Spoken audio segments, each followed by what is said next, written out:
tema berdasarkan bacaan tadi berakar dan dibangun di atas Dia. Dengan maksud supaya kita sungguh-sungguh makin berakar walaupun kita sedang berada dalam situasi atau masa pandemi, yaitu karena wabah COVID-19, kita berada di rumah atau kita harus melakukan segala sesuatu secara online, baik bekerja dari rumah, belajar dari rumah, bahkan ada yang diwisuda dari rumah, ada yang ujian dari rumah. Tapi saya berharap bahwa meski situasinya begitu, kita akan makin terus tekun di dalam iman, kokoh. Karena itu saya menghimbau kepada seluruh anak muda, jangan menyerah dengan situasi, tidak boleh menjadi goyah, apalagi lengah dengan situasi yang kita jalani ini. Tetap harus kita bertekun, berserah kepada Tuhan. Tetap berakar dan dibangun di atas Dia. Saudara-saudara, dari bacaan tadi dikatakan begini, kamu telah menerima Kristus Yesus Tuhan kita, karena itu hendaklah hidupmu tetap di dalam Dia. Nah, dikata di dalam Dia di sini, saudara-saudara, menggunakan beberapa kata. Kalau dalam bahasa Yunaninya saya bacakan begini. Hos un parelabete tu Christon lesun ton kurion en auto peripatete. Nah, kata paralambano, menerima Kristus, menggunakan kata paralambano artinya memegang teguh, memegang kokoh kuat-kuat. Nah, saya dulu pernah memberikan contoh bagaimana orang beriman kalau mau teguh, maka kita seperti pengalaman petani atau pengalaman saya lah dulu sebelum pergi kuliah. Waktu di kampung kita punya pekerjaan, kalau bukan di sawah, di kebun. Kalau bukan menanam padi, kita menanam sayur. Atau kalau di kebun cengkeh, kalau umpamanya kita mau membuat pagar, kita pergi tebang pohon bambu, pohon batu, bambu batu waktu itu namanya, lalu kemudian kita belah. Setelah kita belah, kita tarik ke tempat di mana kita akan membuat pagar. Nah, untuk menarik bambu-bambu yang sudah dibelah, itu hati-hati. Karena kalau sudah dibelah, bambu itu tajam.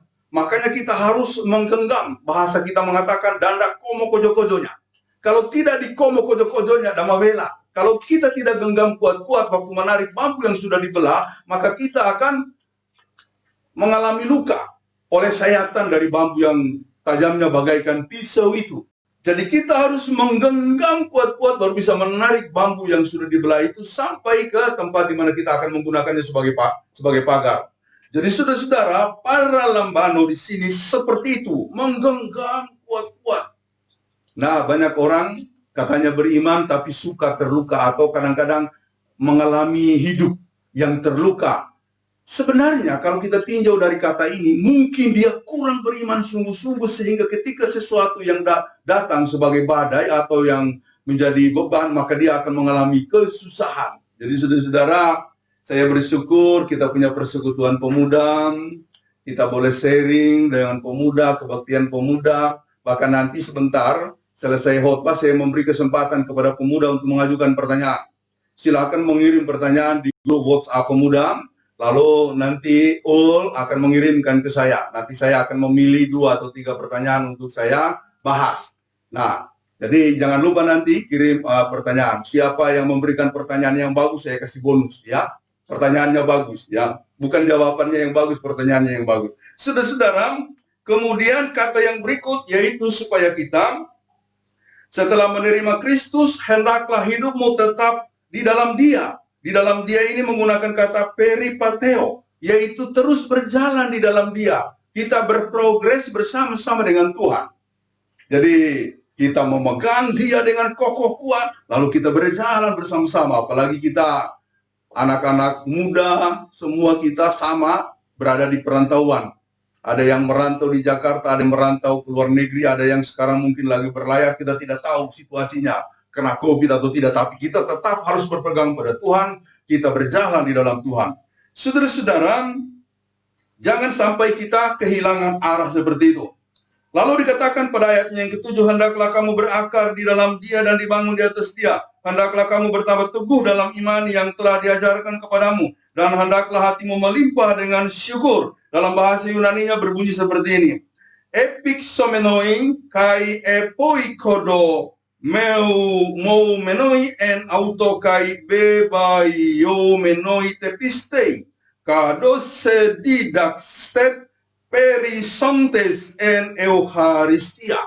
Nah, kata berakar menggunakan kata riso, makin berakar, makin mendalam, makin mencengkeram. Pohon kalau kuat harus dalam akarnya. Jadi saudara-saudara, kalau mau kokoh dalam hidup ini, milikilah iman yang betul-betul berakar. Bukan cuma sekedar berakar di atas permukaan tanah, tapi sampai ke dalam tanah, sampai jauh untuk mendapatkan kekuatan dari Tuhan. Lalu kemudian dibangun di atas dua itu epikodomes. Epikodomes itu dibangun sampai tuntas. Maksudnya kalau beriman, kita harus seperti orang membangun rumah sampai selesai. Jangan baru setengah pembangunan lalu sudah berhenti. Bukan. Jadi epikodomes adalah membangun suatu bangunan sampai selesai. Jadi diharapkan kalau kita mau beriman, jangan setengah-setengah, harus sungguh-sungguh sampai tuntas, sampai selesai. Lalu kemudian, kata yang lain yang juga kita harus ingat, bebayo, teguh gitu ya. Kita dibangun di atas dasar yang kuat, kita harus teguh gitu. Teguh di dalam iman, bebayo, teguh kokoh. Mau apapun yang datang menggeser, kita tetap kuat. Mau kemudian datang cobaan-cobaan, kita tetap kokoh. Jadi kita tidak akan berubah. Jadi saudara-saudara, kita harus terus berserah kepada Tuhan dalam situasi dan kondisi apapun. Jangan sampai bergeser pengharapanmu dan juga jangan sampai bergeser kekuatanmu di dalam iman. Yang berikut, supaya kita melimpah dalam syukur. Melimpah ini periseo. Periseo itu betul-betul melimpah, ya. Orang yang melimpah dalam rasa syukur, saya pernah contohkan, periseo ini seperti orang minum bir. Mohon maaf ya, saya bukan mau mengajarkan soal minum bir, tapi saya mau mengatakan, biasanya kalau kita minum bir, ketika kita buka botol beling atau botol kaleng, lalu kemudian kita, kalau misalnya sebelum dibuka itu botolnya sudah terkocok, maka pada waktu kita membuka, lalu kemudian kita akan waktu kita membukanya, kita akan, kalau bahannya sudah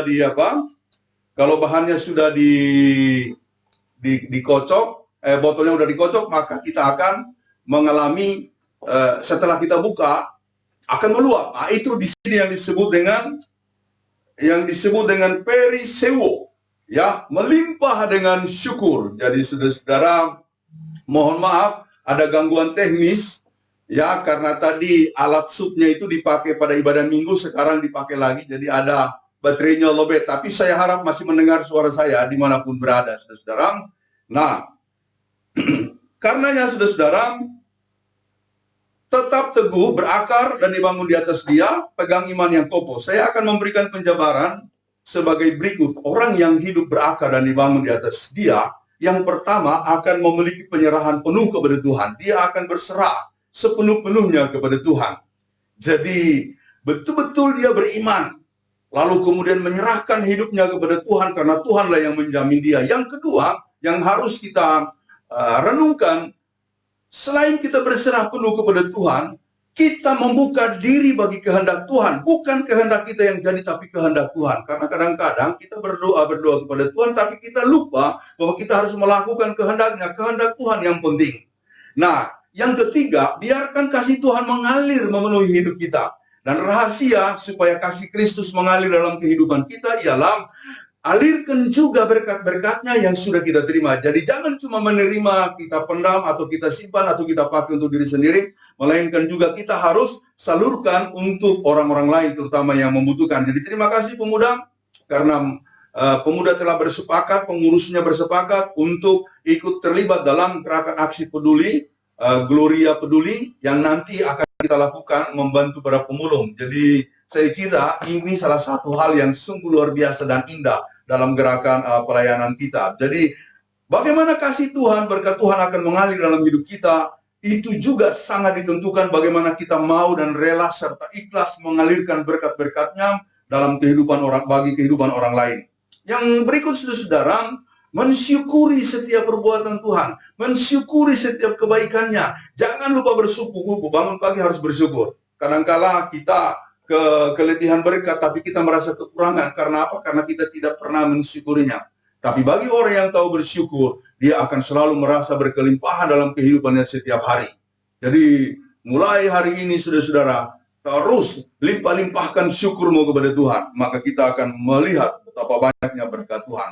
Nah, saudara-saudara, yang berikut adalah hidup dalam pengharapan. Jangan menyerah gitu ya. Jangan menyerah dalam kehidupan kita. Jadi kita punya pengharapan di dalam Kristus yang siap memimpin kita dimanapun kita berada. Itu beberapa pokok mengenai bagaimana kita harus dibangun dan berakar dan dibangun di atas Kristus. Nah, saya tidak akan memperpanjang karena memang alat shoot kita sudah mulai mengalami masalah. Tapi saya berharap masih mendengarkan suara saya. Nah, saya akan melihat SMS yang masuk dari pemuda, dari UL atau dari mana saja. Oke, ada yang masuk ini, saudara-saudara. Pertanyaannya adalah bagaimana Pak Pendeta kita menghadapi situasi pandemik sementara kita diminta untuk berakar dan dibangun di atas Dia. Saya cuma mau mengatakan satu hal. Jangan lupa berdoa dan terus berdoa di dalam hidupmu, di dalam Tuhan. Karena tidak mungkin kita bisa melewati masa-masa ini kalau kita tidak kokoh di dalam iman. Saya mau mengatakan banyak orang mengeluh stres dengan situasi ini. Ada yang sampai mengatakan begini, kenapa kok kita takut sama virus corona? Kenapa kita lebih takut pada penyakit? Kita harus takut lebih daripada Tuhan. Saya bilang, ini orang sudah mulai stres. Bukan berarti dia yakin, sungguh-sungguh bukan. Tapi karena dia stres. Bicara-bicara bahasa seperti itu menunjukkan orang yang stres. Saudara-saudara, memang kita beriman, bersandar kepada Tuhan. Tetapi kita juga tahu bahwa kita harus menyerahkan seluruh kehidupan kita kepada Tuhan sambil kita juga menggunakan pikiran dan iman kita. Ini virus ini tidak pilih orang, tidak pilih agama, tidak pilih orang beriman atau tidak beriman. Kalau karena dia sikat, ya, di jemaat saya dulu yang saya alami dulu ada satu bapak muda yang kena itu kritis dia, sampai keluarganya sudah panik karena menganggap bahwa dia akan mati. Puji Tuhan dia sembuh. Dia berkata, luar biasa, harta kekayaan tidak ada gunanya lagi dalam kondisi begitu. Saya cuma pikirkan satu, bagaimana saya bisa tetap hidup. Jadi saudara-saudara yang dikasihi oleh Tuhan Yesus Kristus, tetap berserah kepada Tuhan supaya kita jangan goyah dalam situasi pandemi ini. Terima kasih kepada teman-teman. Saya kira nanti di minggu ketiga kita akan lebih banyak mengajukan pertanyaan untuk kita bahas, untuk kita seringkan dalam persekutuan beribadah kita. Jadi ini yang bisa kami sampaikan. Tuhan memberkati pemuda dimanapun berada. Amin.